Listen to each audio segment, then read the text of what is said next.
It started with a whisper, just a faint, almost playful sound, like someone trying to get my attention.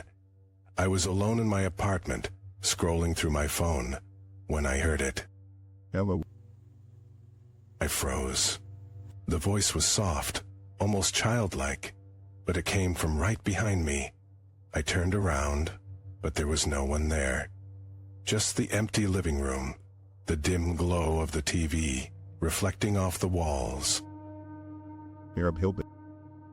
My heart skipped a beat. The voice was closer now, right in my ear. I spun around again, but still nothing. Just the silence of my apartment, broken only by the hum of the refrigerator.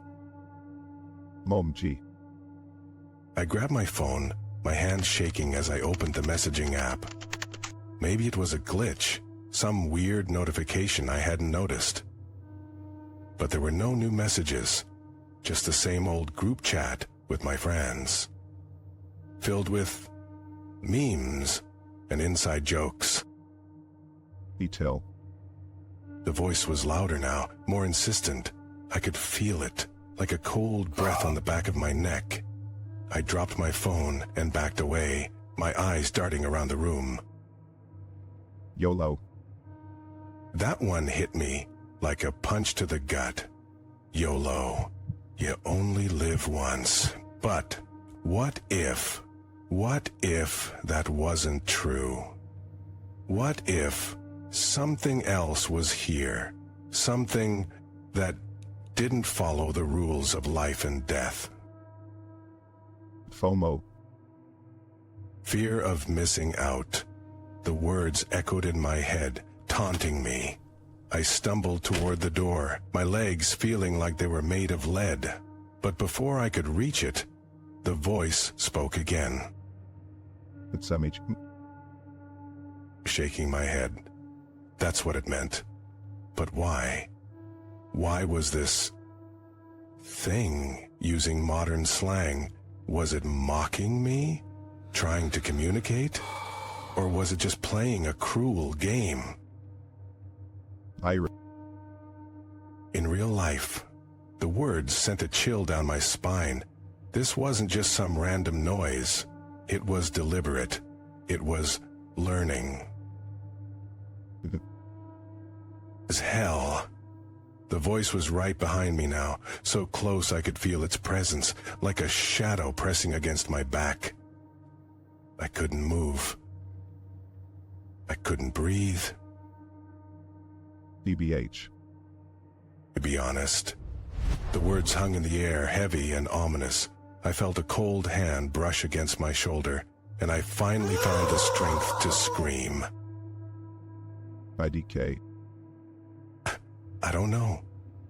The voice sounded almost sad now, like it was pleading with me. But I didn't care. I bolted for the door, yanking it open and stumbling into the hallway. YD. What are you doing? The voice followed me, echoing down the empty corridor. I ran, my heart pounding in my chest, until I reached the stairwell. HETG. Got to go. The words were faint now, fading into the distance as I raced down the stairs. But I knew it wasn't over. Whatever this thing was, it wasn't going to let me go that easily. TMI. Too much information. The voice was back, whispering in my ear as I burst out of the building and into the cold night air.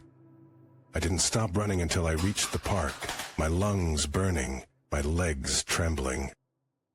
Iykyk. In case you missed it. The words were softer now, almost gentle, but they still sent a shiver down my spine. I collapsed onto a bench, my head in my hands, trying to make sense of what was happening. Manjel. Not gonna lie, the voice was right beside me now, so close I could feel its breath on my skin. I looked up, but there was no one there. Just the empty park, the trees swaying in the wind. FWIPY. For what it's worth, the words were barely a whisper now, like a fading echo. but I knew they weren't meant for me. They were meant for someone else, something else, Imhecho. in my humble opinion. The voice was gone now, leaving me alone in the silence, but I could still feel its presence, like a shadow lurking just out of sight. Tell Dr. Too long. Didn't read. The words hung in the air, heavy and final.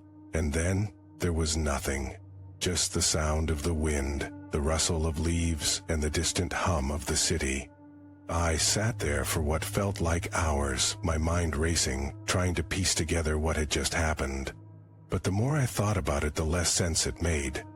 Ghosts, spirits, whatever you want to call them, they're supposed to be stuck in the past, right? Trapped in the time they died, repeating the same patterns over and over again. But this was different. This thing, whatever it was, had learned. It had adapted.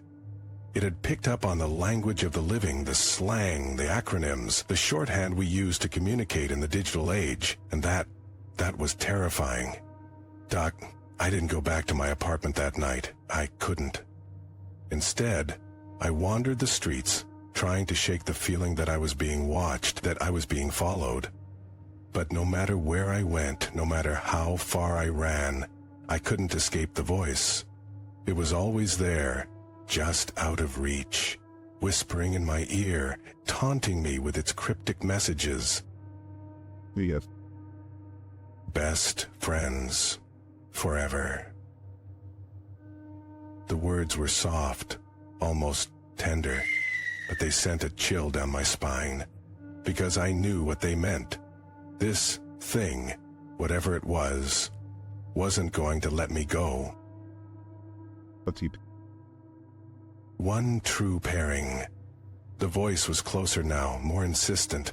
I could feel its presence, like a cold hand on my shoulder, pulling me back, drawing me in. Action. Hit me up. The words were a command, not a request. And I knew, deep down, that I didn't have a choice. This thing, this ghost, this spirit, it had chosen me, and it wasn't going to let me go. So, here I am, sitting in this park, waiting for the sun to rise. But I know it won't make a difference, because no matter how bright the day, no matter how loud the world becomes, I'll always hear the voice. Et. Talk to you later. The words are faint now, almost a whisper, but I know they're not a goodbye. They're a promise. And as I sit here, staring into the darkness, I can't help but wonder, what happens when the ghost runs out of acronyms? What happens when it learns everything it can from me? I don't know. But I'm not sure I want to find out. Jolo. You only live once. The words echo in my mind, a cruel reminder of the truth. But as I sit here, alone in the dark, I can't help but wonder, what if that's not true? What if, for some of us, death is just the beginning? FOMO. Fear of missing out. The words are the last thing I hear before the sun rises, casting its light over the park. But I know the darkness isn't gone. It's just waiting. And so am I.